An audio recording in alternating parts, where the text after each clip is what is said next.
C'est l'histoire du fruit le plus consommé au monde.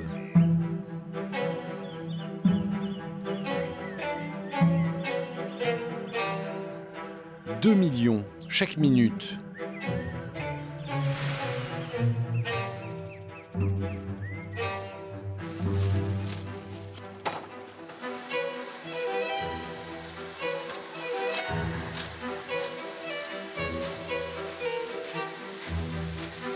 Une histoire qui commence sous les tropiques, au Costa Rica, l'un des plus gros exportateurs de bananes au monde.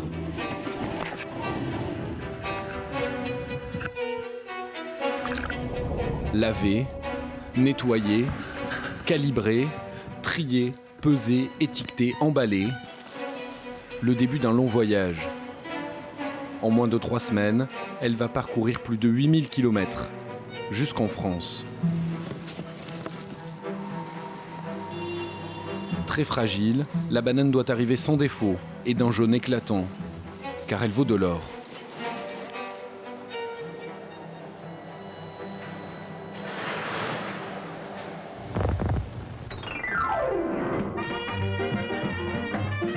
Le monde entier est accro à la banane, et ça ne date pas d'hier.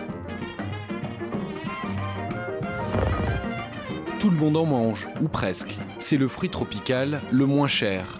Chaque Français engloutit près de 9 kilos de bananes par an. Pour alimenter cet appétit vorace, beaucoup de marketing. Et chaque seconde, plus de 3 tonnes de bananes récoltées dans le monde.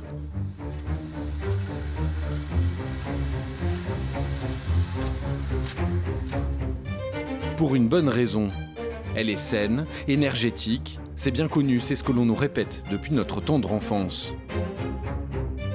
Elle regorge de vitamines et de nutriments en tout genre. Contrairement aux idées reçues, elle ne fait pas grossir. Elle facilite même la récupération des sportifs. La banane, j'aime bien, ça donne des forces. C'est bon pour la santé. Du potassium, plein d'énergie, c'est parfait. Hein? Plus on en mange, mieux c'est, surtout pour ceux qui en vendent. Elle rapporte gros, c'est un marché de 7 milliards d'euros annuels qui affole la planète boursière.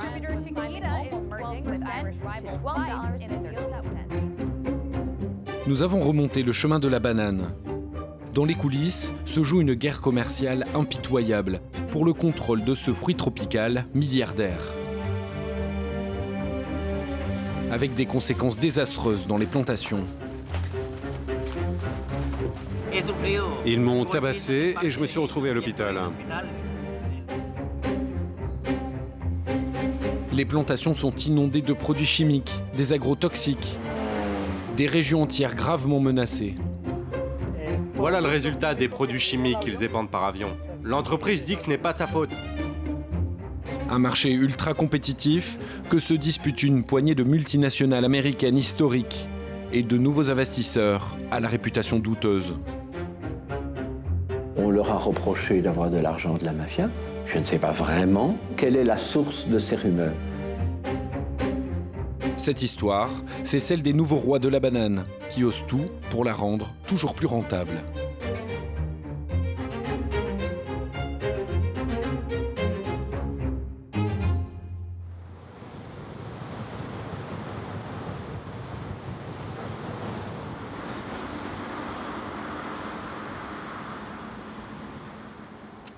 Vendre toujours plus de bananes, c'est la spécialité d'Eric Hello. Voilà, c'est correct. À 52 ans, c'est le PDG France de Del Monte, l'une des 3 multinationales américaines de la banane, qui détiennent la moitié du marché mondial. Son défi est écoulé en Europe plus de 27 000 tonnes de bananes cette année. Très fermé, c'est la première fois que Del Monte accepte une caméra dans ses mûrisseries. Son PDG veut nous montrer leur dernière innovation. La banane snack, en provenance directe du Costa Rica. Ça, c'est les snacks. Ça, c'est pas à partir. Une banane qui se conserve plusieurs jours sans noircir, grâce à un sachet micro-perforé. Le produit, il est quand même dans une condition où on voit, il y a de l'humidité, le produit ne se déshydrate pas. Donc ça, ils vont la recevoir demain, elle va être à peu près dans cette coloration ici. Et là, ils ont 10 à 12 jours devant vous. Ce qu'on ne peut pas faire avec les autres bananes, c'est impossible. Un produit miracle, déjà en vente dans les stations-service, les supérettes, près des caisses, juste à côté des bonbons et des barres chocolatées. Quel est le secret de cette banane qui ne mûrit pas? Le PDG de Del Monte nous a donné rendez-vous au Salon de l'Agriculture.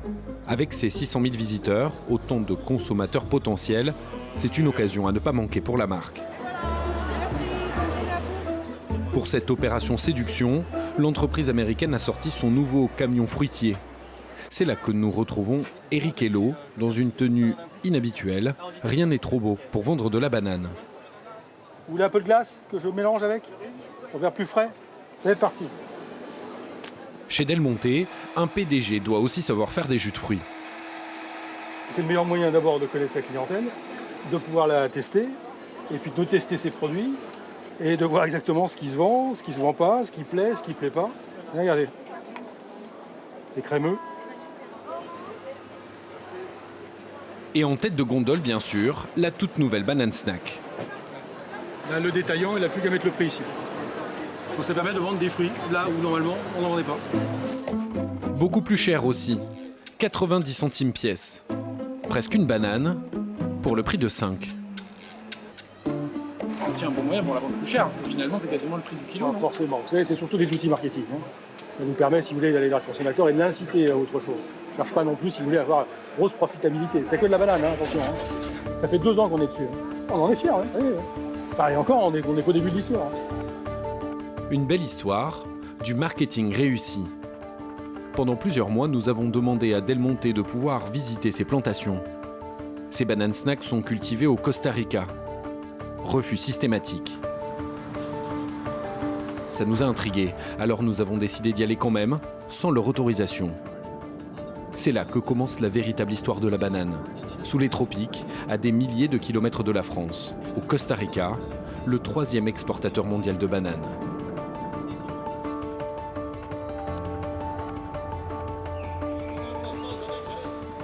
De San José, la capitale, il faut prendre la direction de Sixaola, tout au sud du pays, à la frontière avec le Panama.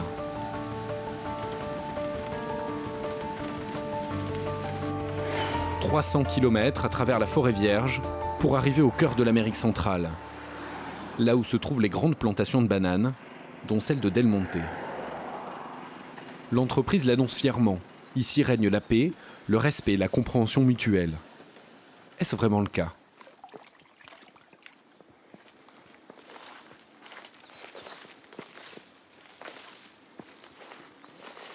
Les plantations sont immenses, grandes de plusieurs centaines d'hectares. Il est facile d'y pénétrer sans être aperçu et d'y croiser des travailleurs.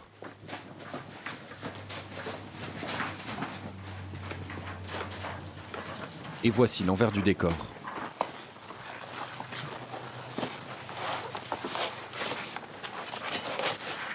Les employés ne s'arrêtent jamais ou presque.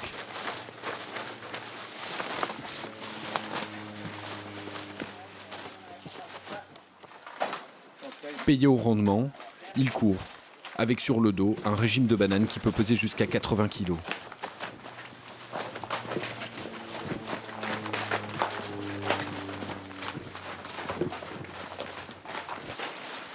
Sous le couvert des bananiers, il fait 40 degrés, l'humidité est étouffante. Le terrain est infesté de serpents et d'araignées mortelles. Une fois accrochés sur un câble, les coupeurs tirent eux-mêmes les régimes, parfois sur plusieurs kilomètres.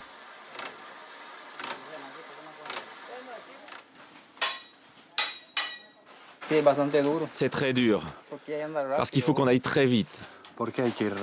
Et pourquoi vous courez comme ça ? Parce que sinon, on n'arrive pas à gagner assez. C'est pour ça qu'on n'arrête pas.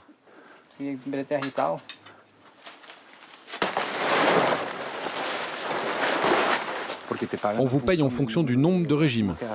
Ouais, on arrive à en récolter 200 à 250 par jour, parfois même 300. On doit faire trop d'heures de travail. On finit tard, vraiment tard. Avec Del Monte, ça se termine toujours à la nuit. Dans d'autres entreprises, ils arrivent à finir plus tôt. Franchement, c'est des conditions difficiles. On commence à 5 h du matin jusqu'à 5 h du soir. 12 heures d'affilée. Ouais, c'est dur, hein. Franchement, c'est très dur. Bon, désolé, faut que je continue. Ils travaillent 6 jours sur 7 et gagnent moins de 250 € par mois. Juste de quoi nourrir leur famille. Avec une banane snack vendue presque 1 € pièce, chaque régime vaut désormais entre 60 et 100 €. La banane est devenue un fruit très rentable. Pour chaque équipe de travailleurs, il y a 2 contremaîtres chargés de surveiller la coupe. Ceux-là viennent d'arriver sur les lieux. Ils vont signaler notre présence.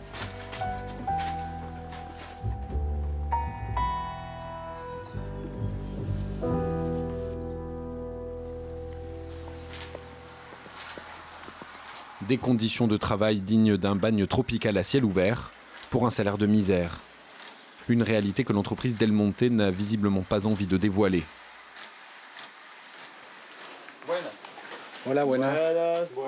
Après 2 heures passées dans la plantation, nous sommes rejoints par la police. Et toi, éteins ta caméra. À droite, en bleu, le chef de la sécurité de Del Monte. Nous devons quitter la plantation, immédiatement.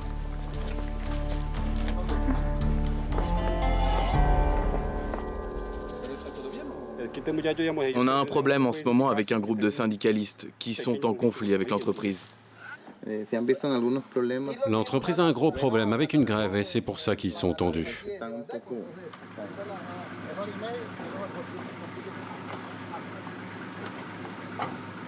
Pour cette fois-ci, nous repartons libres. Mais il nous est formellement interdit de retourner dans la plantation, sous peine d'arrestation. Pourquoi la région est-elle autant surveillée? Pourquoi une simple grève inquiète autant l'entreprise Del Monte? Ici, la banane fait vivre plusieurs dizaines de milliers de travailleurs et leurs familles. Ils vivent au milieu des plantations et des usines d'emballage. Logés par les multinationales américaines qui les emploient, comme Del Monte, Chiquita et Dolly. Elles dictent les conditions de travail et font en sorte que le balai des régimes de bananes à destination du monde entier ne s'arrête jamais. Elles ont gagné un surnom, les bananes dollars. Dans cette région reculée du Costa Rica, Aquiles Rivera, 68 ans, est l'un des rares à oser dénoncer la toute-puissance des entreprises bananières. C'est lui qui est à l'origine de la grève contre Del Monte. J'ai été tabassé à plusieurs reprises par leurs hommes de main, au point que j'ai dû aller à l'hôpital à cause des coups que j'avais reçus. Regardez dans le fossé, c'était ma voiture. Ils l'ont brûlée. Des hommes envoyés par Del Monte. Je ne peux pas le prouver, mais j'en suis sûr.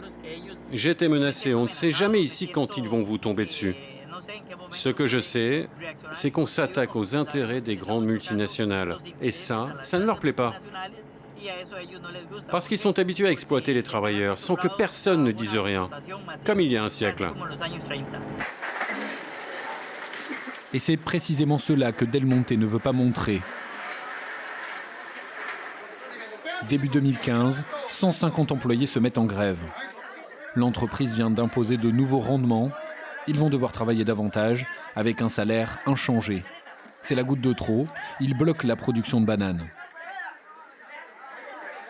La réplique de Del Monte est cinglante. Tous les grévistes sont licenciés.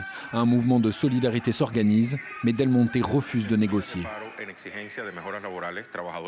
Les travailleurs en grève dénoncent les licenciements abusifs et les conditions de travail déplorables.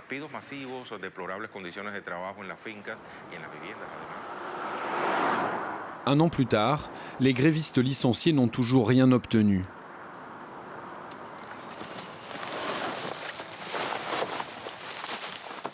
Aquiles est l'un des seuls à leur venir en aide. Ils vivent dans un compte fortune, ils n'ont plus aucun revenu. On fait des collectes pour arriver à réunir un peu de nourriture. Pour cette fois, ça ne résoudra que la situation d'aujourd'hui, malheureusement. C'est vraiment injuste. S'il n'y avait que des adultes qui souffraient, mais regardez, il y a aussi plein d'enfants. Les grévistes sont majoritairement des indigènes costariciens. Avec leurs familles, ils sont plus de 1000 aujourd'hui à supporter la faim, sans espoir d'être un jour réintégrés chez Del Monte. Pour se nourrir, ils mangent des bananes, vertes, et des racines de manioc.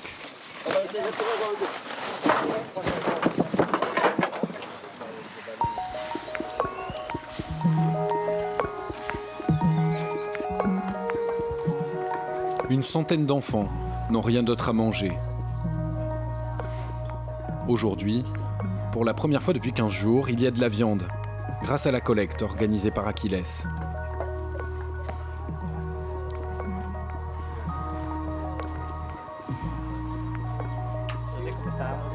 À ses côtés, pour tenir bon face à Del Monte, il y a Domingo, 68 ans, licencié comme les autres, du jour au lendemain, après une vie passée à couper des bananes. Ces maisons, dans lesquelles vivaient les grévistes, appartenaient à Del Monte. L'entreprise les a détruites pour les contraindre à partir. Ces travailleurs payent très cher leur acte de résistance, parce que leur santé aussi est en danger. C'est ce que Domingo veut nous montrer. Ces hommes ont tous des problèmes de peau. On pense que c'est à cause des produits chimiques. Moi, ça me pique. Ça a commencé à apparaître dès que j'ai commencé à travailler dans la plantation. Mais l'entreprise m'a dit que c'était mon problème. Mais comment c'est possible? Avant de travailler pour eux, j'avais pas ça, moi. Alors lui, il est coupeur de bananes et il a aussi des problèmes de peau. Regardez, c'est toujours sur les bras. Lui, d'ailleurs, ce sont les 2 bras. C'est à cause des produits chimiques auxquels il est exposé. Surtout à cause de l'avion qui passe les produits. Et l'entreprise dit qu'elle n'est pas responsable. Ils disent que les travailleurs ne sont pas en danger. Mais pourquoi ils ont toutes ces maladies alors?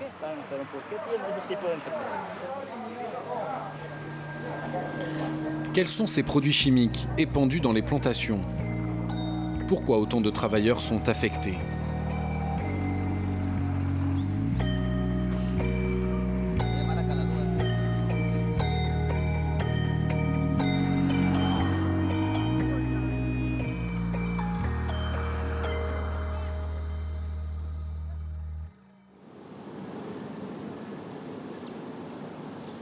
À l'aube, comme tous les matins, c'est l'heure des épandages de pesticides.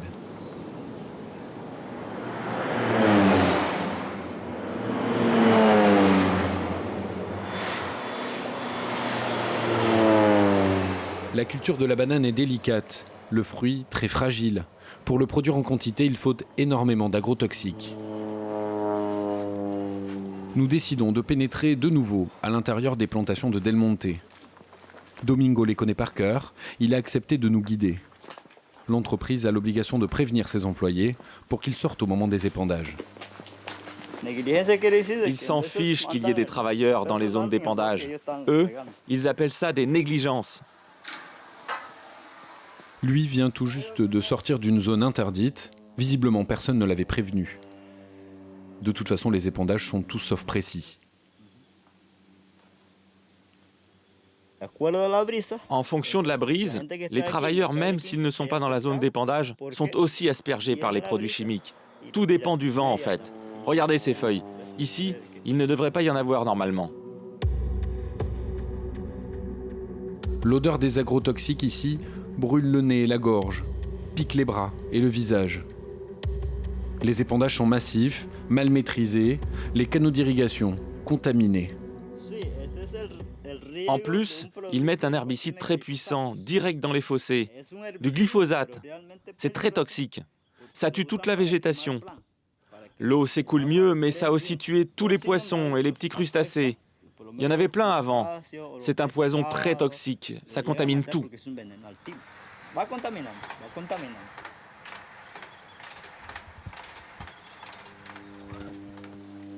Quant aux travailleurs qui manipulent ces produits chimiques, ils ne sont pas du tout protégés. Lui est chargé d'emballer chaque régime de banane avec un sac plastique imbibé d'un pesticide très toxique. C'est indiqué sur l'emballage. Le produit est mortel en cas de contact prolongé ou d'ingestion.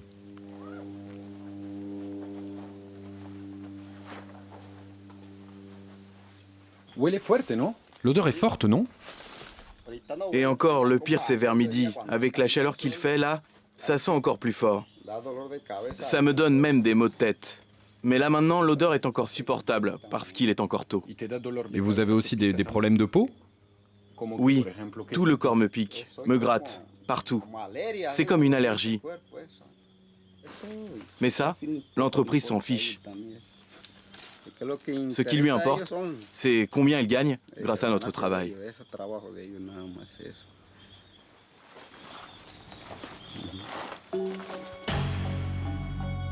Des travailleurs contaminés par les produits chimiques, omniprésents dans les plantations. Quelle est la situation dans les usines d'emballage? Nous décidons de nous rendre dans l'une d'entre elles. Elle travaille pour Del Monte. Notre présence n'a pas encore été signalée. On nous laisse filmer.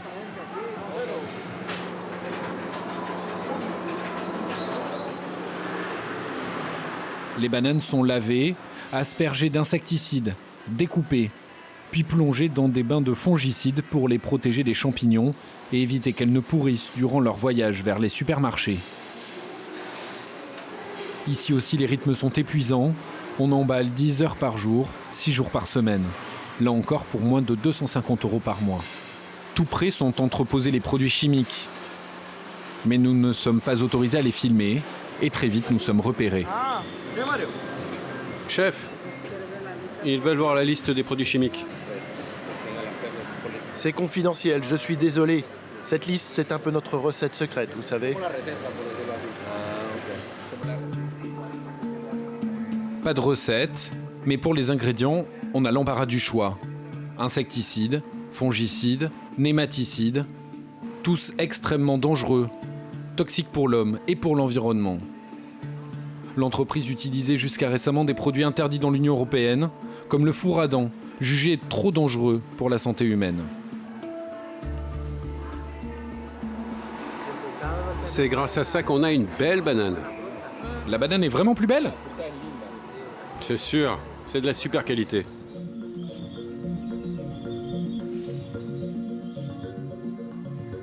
C'est le prix à payer pour obtenir un beau fruit, en quantité.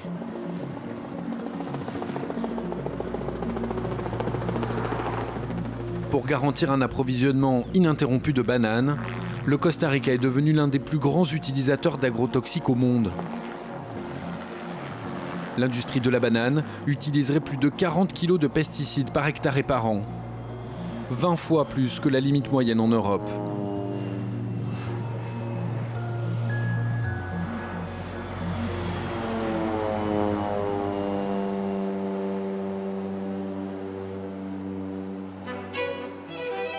Nous avons sollicité l'entreprise Del Monte au Costa Rica, à de très nombreuses reprises, mais sans jamais avoir de réponse.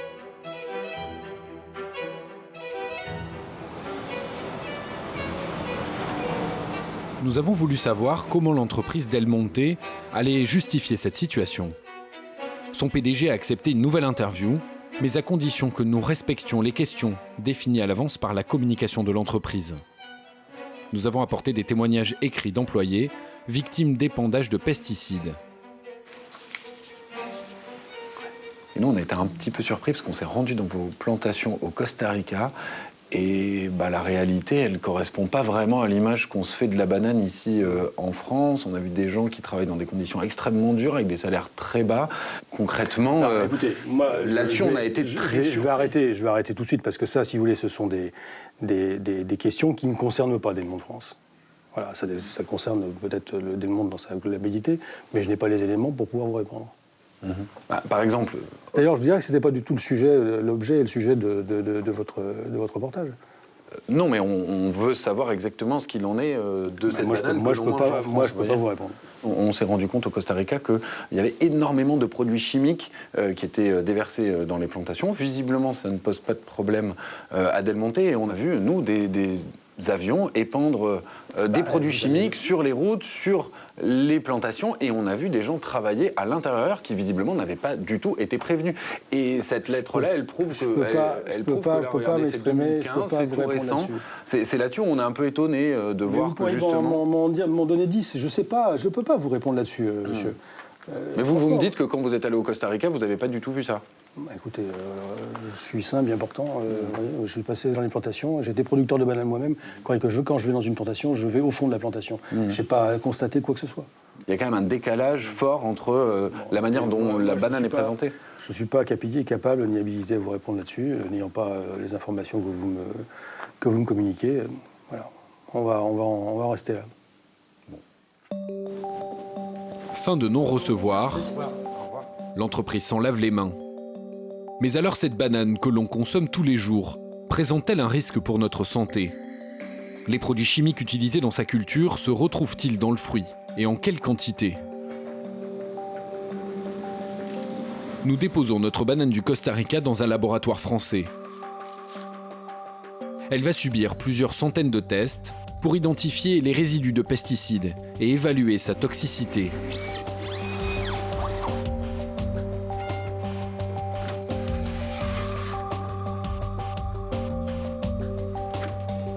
Quelques jours plus tard, nous avons soumis les résultats à un scientifique indépendant. François Laurent, le spécialiste français des résidus de pesticides dans les fruits. Et les résultats sont étonnants. Sur la banane du Costa Rica, il y a 3 fongicides qui sont retrouvés et tous sont nettement inférieurs aux limites maximales de résidus. Donc l'analyse montre que ces fruits ne sont pas contaminés. Il semble que le consommateur soit protégé et que les quantités de résidus qu'on peut trouver sur les bananes soient à des teneurs très faibles. Même arrosée de milliers de litres d'agrotoxiques, grâce à sa peau très épaisse, la banane ne présenterait aucun risque pour le consommateur. Ce serait donc cela, le secret de la banane. Immunisée contre les agrotoxiques, elle peut être produite en quantité astronomique tout en restant saine. Mais à quel prix? Le travailleur, il va être exposé à ce produit, il va se contaminer avec ce produit. Il va être exposé à des quantités beaucoup plus fortes que ce que vous retrouvez sur 1 kilo de banane. Parce que lui, ça peut être 10 000 fois supérieur.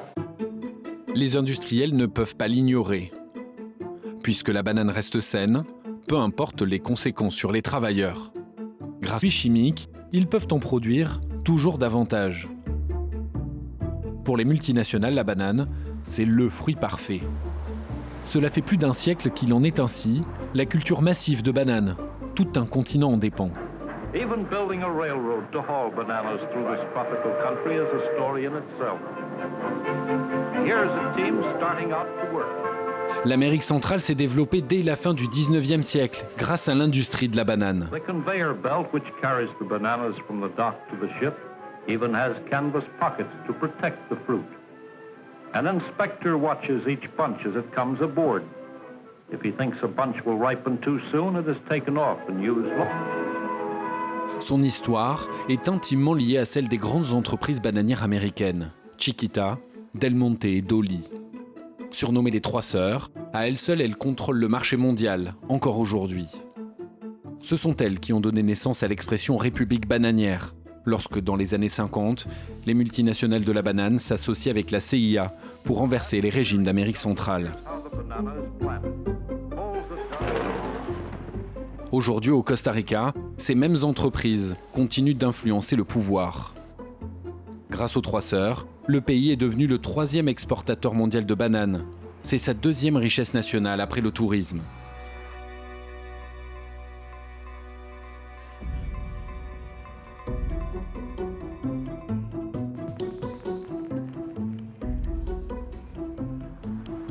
À San José, c'est toujours au Parlement que le pouvoir des Trois Sœurs est le plus visible.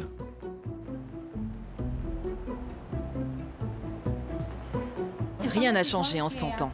Tout est resté exactement pareil.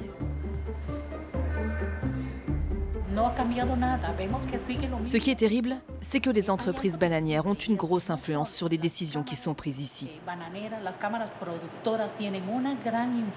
Mais ce qui est encore plus grave, c'est qu'il y a des députés qui ont des intérêts directs dans la production de bananes.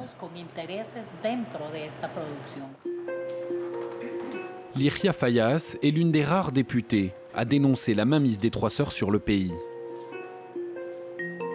Le leader s'appelle Antonio Alvarez de Santi. Il est député, c'est un très gros producteur de bananes.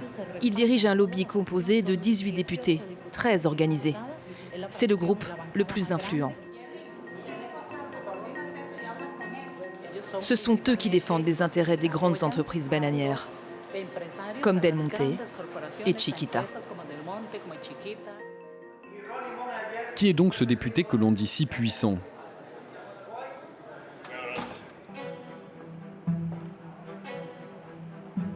Antonio Alvarez de Santi, très riche homme d'affaires, grâce à la banane. Il en exporte 90 000 tonnes par an. Et il n'a pas de problème avec le concept de député bananier. Vous êtes député et en même temps un très gros producteur de bananes. Comment vous conciliez ces deux activités ? C'est très simple. Tous les vendredis matins, je pars dans mes plantations, je reviens dans la capitale le soir. Et je fais cela tous les mois. Et vous n'avez pas peur du conflit d'intérêts ? Pas du tout. Si je pouvais faire passer une loi pour modifier le climat, qu'il pleuve moins et qu'il y ait encore plus de soleil, je le ferais sans hésiter. Mais il n'y a aucune discussion sur la banane en ce moment au Parlement. La banane, ce n'est pas le domaine du législatif. Cela ne l'a jamais été.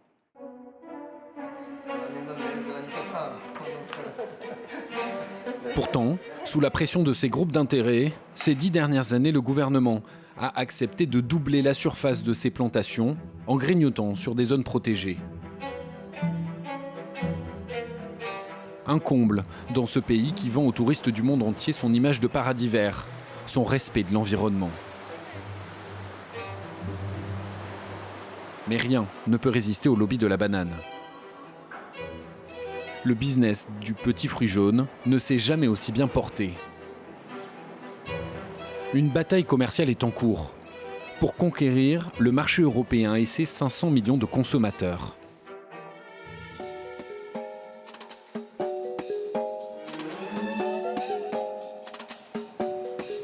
En 2012, l'Union européenne cède et ouvre ses portes aux multinationales américaines.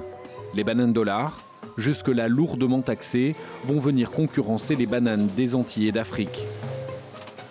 Le lobby des Trois Sœurs a fini par payer. Le marché devient ultra compétitif. Depuis, dans les rayons des supermarchés français, les prix ne cessent de baisser. Une bonne nouvelle pour les consommateurs, en apparence seulement. La première victime de cette guerre des prix, c'est la banane française, cultivée aux Antilles. Elle représente aujourd'hui 40% des ventes, une position difficile à conserver, car elle est beaucoup plus chère à produire que la banane dollar. Pour garder sa place dans les rayons, Philippe Ruel, le PDG de Fruits d'Or, est en train de tester un nouveau système de prix. La banane est vendue à la pièce, mais en bouquet. Et donc en bouquet de 3, en bouquet de 4. Voilà, donc par exemple, une banane 3, on voit le prix, 3 fruits, 1,20 €. Si on prend une banane, si on prend 4 fruits, eh ben c'est 1,60 €. Ça vous permet aussi la différence de les vendre un peu plus cher et de... Alors effectivement, ça permet de valoriser un peu mieux la production. Mais dans le rayon d'à côté, la banane dollar se vend très bien, avec un argument imbattable, son prix. Voilà la banane, ça c'est la banane premier prix en fait. C'est la banane, là c'est de la banane dollar qui vient de Colombie. Elle est moins chère, la présentation est minimale, voilà. Là ça fait un sachet à 74 centimes. Ah, du coup c'est imbattable. Pour 4 bananes. Vous suivez à 99 centimes le prix de la banane. Non, on n'y va pas et on ne veut pas y aller. Là, personne n'en vit, en fait. Donc voilà. Bon, maintenant, ça représente je ne sais pas combien de pourcents de leur vente, mais en tout cas, nous, on ne veut pas rentrer dans ces segments-là, parce que c'est pas là où on arrive, nous, à valoriser le travail qu'on fait avec nos producteurs. Donc il faut vraiment qu'on arrive à se démarquer de ça. On est prêt à prendre ce combat du social, de l'environnemental. On n'a pas peur de ça. Miser sur le respect de l'environnement, un argument nouveau pour la banane française de Guadeloupe et Martinique, car les Antilles reviennent de loin. Les pesticides utilisés dans les plantations de bananes sont-ils à l'origine d'un désastre sanitaire aux Antilles? Le taux de cancer de la prostate y est le 2e plus important au monde. Les bananeraies aspergées de pesticides, une catastrophe sanitaire et écologique s'abat peut-être sur les Antilles. C'était en 2007. À l'origine du scandale, un insecticide ultra toxique, la chlordécone, utilisé en Martinique et Guadeloupe pendant plus de 20 ans. Ce produit a gravement contaminé les sols, l'eau potable et les habitants, provoquant une explosion du nombre de cancers de la prostate. Suite au scandale, les producteurs des Antilles ont été contraints de changer de pratiques agricoles. En moins de 10 ans, ils ont réduit de moitié la quantité de pesticides utilisés. Aujourd'hui, la banane française est cultivée avec 5 à 10 fois moins de produits chimiques qu'en Amérique centrale.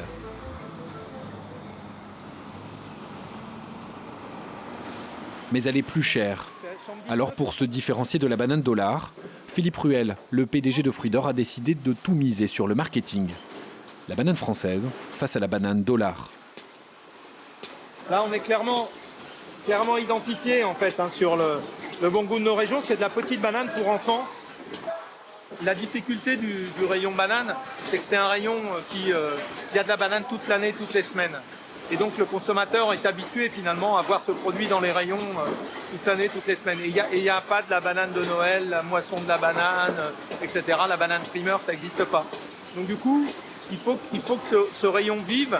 Et donc, soit il vit par des promotions de prix, et ça ne nous intéresse pas, soit il vit justement par de la segmentation, où on apporte des nouveautés, où on met de la couleur, où on interpelle le consommateur. Sachet fraîcheur, emballage individuel avec partout le drapeau français, le bleu, blanc, rouge, pour rappeler son origine et justifier son prix.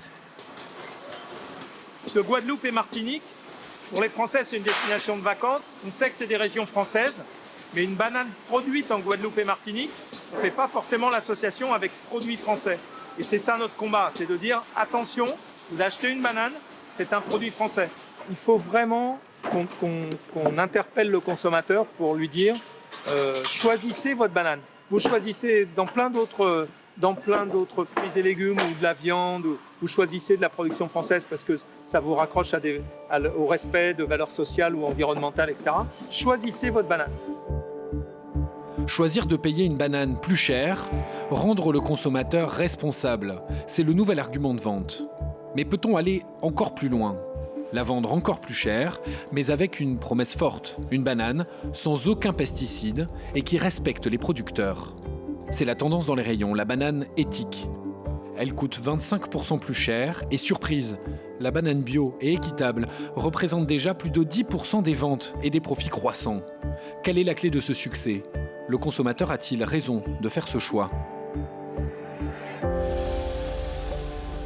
Nous sommes allés en République dominicaine, là où se niche la banane éthique.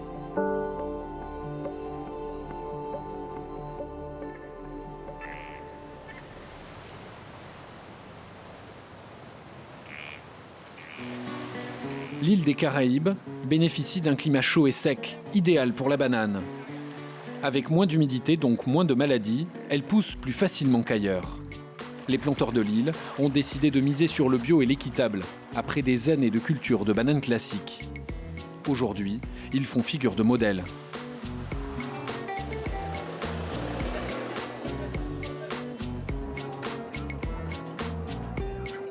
Une fois par an, Nicolas Léger, le responsable fruit du label équitable néerlandais Max Havelaar, vient voir les avancées sur le terrain. Là, on est vraiment effectivement au cœur de la production, je dirais, alternative, puisque voilà, on a une banane qui est à la fois culture biologique et aussi commerce équitable, donc c'est un peu le must de la banane. Montrer qu'une autre banane est possible, chez Max Havelaar aussi, on sait faire du marketing. Nicolas vient repérer de nouveaux producteurs. Comme Victor Espinal, il vient de se convertir. Fini les pesticides. Regarde comme la terre est plus saine. Elle est meuble. Avant, avec les produits chimiques, elle était dure. Maintenant, on peut la prendre dans la main sans risque.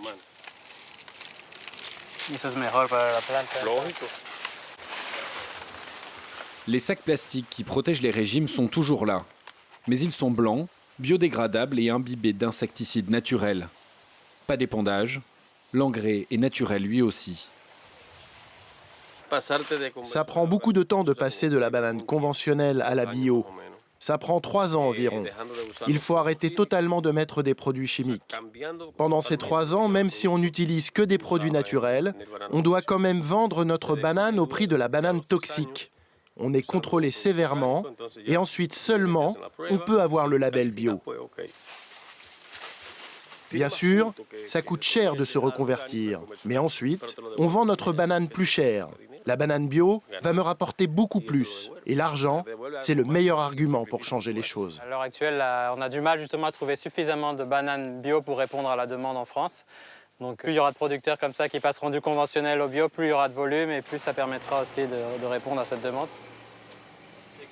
Les producteurs se laissent facilement convaincre, car les insecticides bio sont efficaces et surtout beaucoup moins chers que les produits chimiques classiques. Ils peuvent les fabriquer sur place. Ça, c'est pour lutter contre les insectes qui attaquent la banane. Et je le produis moi-même, avec des plantes, beaucoup d'ail, de piment, et ça ne me coûte quasiment rien.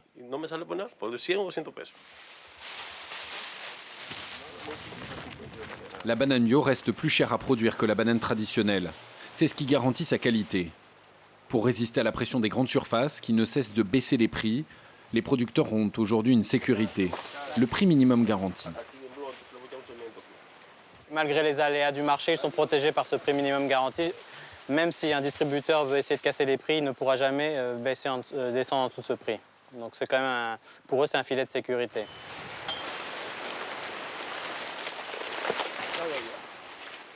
Fini les produits chimiques dans les plantations et les ouvriers contaminés. Mais les conditions de travail restent dures.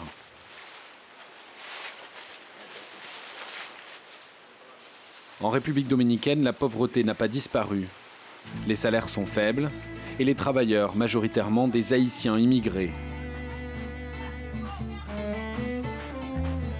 En compensation, les coopératives qui ont le label équitable obtiennent une prime sur chaque carton. 1 € est reversé directement aux petits producteurs.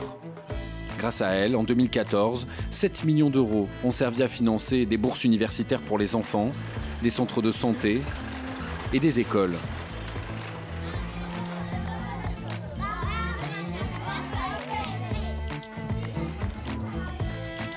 Hola Gustavo, ¿qué tal? Los tiempos.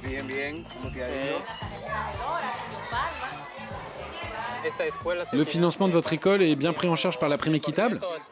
Oui, presque à 100%. Grâce à la coopérative qui paie même le salaire d'une institutrice.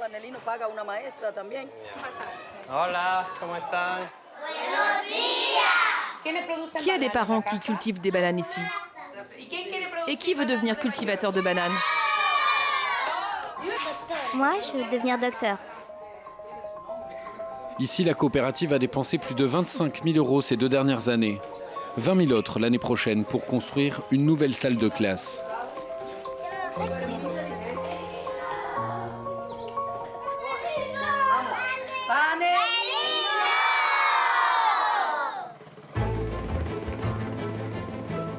La région est en train de revivre.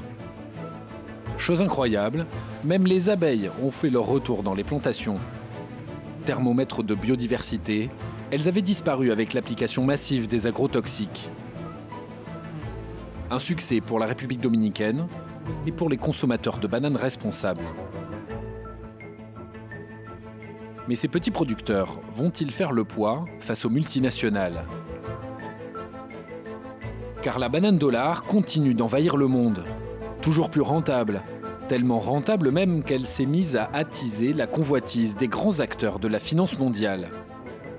En temps de crise économique, la banane est devenue une valeur sûre dans laquelle investir et spéculer, au même titre que n'importe quelle matière première. La banane s'est transformée en un produit financier ultra rentable qui affole les bourses du monde entier. L'année 2014 a été rythmée par les tentatives de rachat, de fusion, de prise de contrôle agressive, jusqu'au coup de théâtre. 2 milliardaires brésiliens ont décidé de racheter Chiquita, le leader de la banane. Coutral, un producteur de fruits, et Safra, un banquier d'affaires. 2 milliardaires brésiliens, un industriel et un banquier. Des personnalités secrètes et sulfureuses qui achètent Chiquita, le géant mondial de la banane, pour plus d'1 milliard de dollars, le double de sa valeur. Nous avons voulu en savoir plus sur leur motivation. Les Safra, une famille de banquiers à la réputation douteuse. Joseph Safra, c'est le banquier le plus riche au monde. 20 milliards d'euros de fortune personnelle. Mais la famille cultive le silence, ne publie jamais ses comptes et protège l'identité de ses riches clients. Son fondateur, Edmond Safra, a bâti un empire bancaire en 50 ans. Georges Hugeux est un grand banquier d'affaires, ancien vice-président de la Bourse de New York. Il est l'auteur de plusieurs enquêtes sur l'éthique bancaire. Il connaît bien le parcours de la famille Safra. Edmond Safra est mort à Monaco dans des conditions extrêmement douteuses, mais comme toujours, on n'a jamais su exactement le fond de l'affaire. Je sais que le nom de Safra a toujours eu un nom de soufre. Le mystère, c'est comment ont-ils démarré? Comment ont-ils trouvé l'argent, j'allais presque dire, du premier milliard? On ne connaît pas la source de la fortune. On leur a reproché d'avoir de l'argent de la mafia. Le véritable problème de toutes ces affirmations-là, c'est qu'aujourd'hui, tant qu'on n'a pas apporté la preuve, je ne sais pas vraiment exactement quelle est la source de ces rumeurs. Ceux qui savent ne sont pas nombreux. Un banquier mystérieux qui a réussi à s'emparer de Chiquita, la plus grosse multinationale de la banane. Pourtant, la banque Safra était citée dans les scandales financiers Madoff et HSBC et poursuivie au Brésil pour évasion fiscale. Mais alors, pourquoi ces banquiers de l'ombre s'intéressent-ils à la banane? Il faut savoir qu'aujourd'hui, dans les 4 ou 5 grands domaines d'investissement, tout ce qui touche à la nourriture est en train de devenir extrêmement stratégique. Que va faire Joseph Safra? Il va certainement exploiter cette position dominante. On n'achète pas au prix où il a payé une entreprise qui a une part de marché aussi importante si on ne compte pas exploiter cette position. Qui va être la victime? Est-ce que ce sont ceux qui récoltent les bananes ou bien est-ce que ce seront les consommateurs comme vous et moi qui allons payer nos bananes plus chères? Nous verrons. Une partie de la réponse se trouve au Brésil, chez l'associé de la famille Safra, le milliardaire José Luis Coutral, le nouveau propriétaire de Chiquita.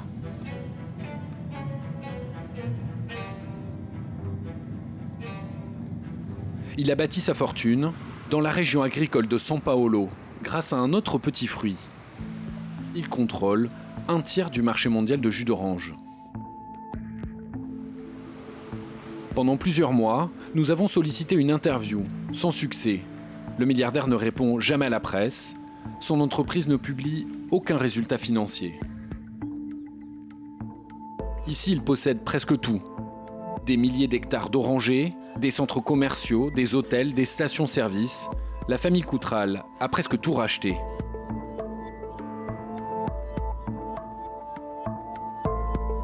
Mais le milliardaire fait face aujourd'hui à plusieurs accusations pour formation de cartel avec les autres entreprises du secteur. Ils sont accusés, ensemble, d'avoir fait baisser le prix de l'orange pour pousser les petits producteurs vers la faillite et racheter leurs terres à bas prix. Ce milliardaire va-t-il appliquer à la banane les méthodes qui auraient fait son succès et qu'il est soupçonné d'avoir utilisées dans l'orange?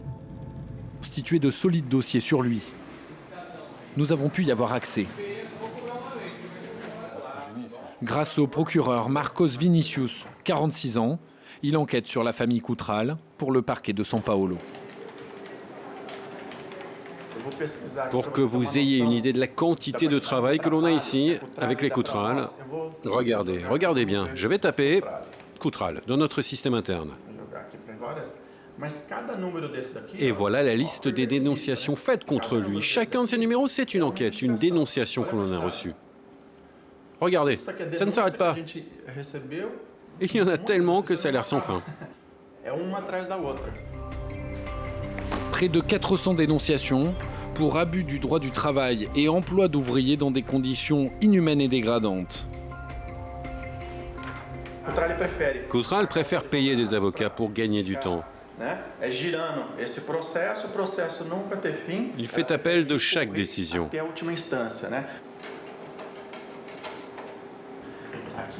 Voici une vidéo que je viens de recevoir d'un enquêteur sur le terrain. Là, ce sont les travailleurs migrants qui viennent du nord du Brésil. Vous dormez à combien ici? 16, c'est bien ça? 16? Regardez, monsieur, on dort par terre sur des matelas, on nous donne que des œufs pour manger. Et ça, regardez, des biscuits. C'est tout ce qu'on a à manger. On a faim. Vous trouvez pas ça révoltant? Ça, avec le fait que les conditions de travail sont extrêmement dures, pour moi, c'est du travail d'esclave. J'espère qu'il ne va pas adopter ces mêmes méthodes dans la culture de la banane, car son principe, c'est réduire les coûts partout. Et ça va faire des ravages dans les plantations. Et les travailleurs vont voir leurs droits bafoués.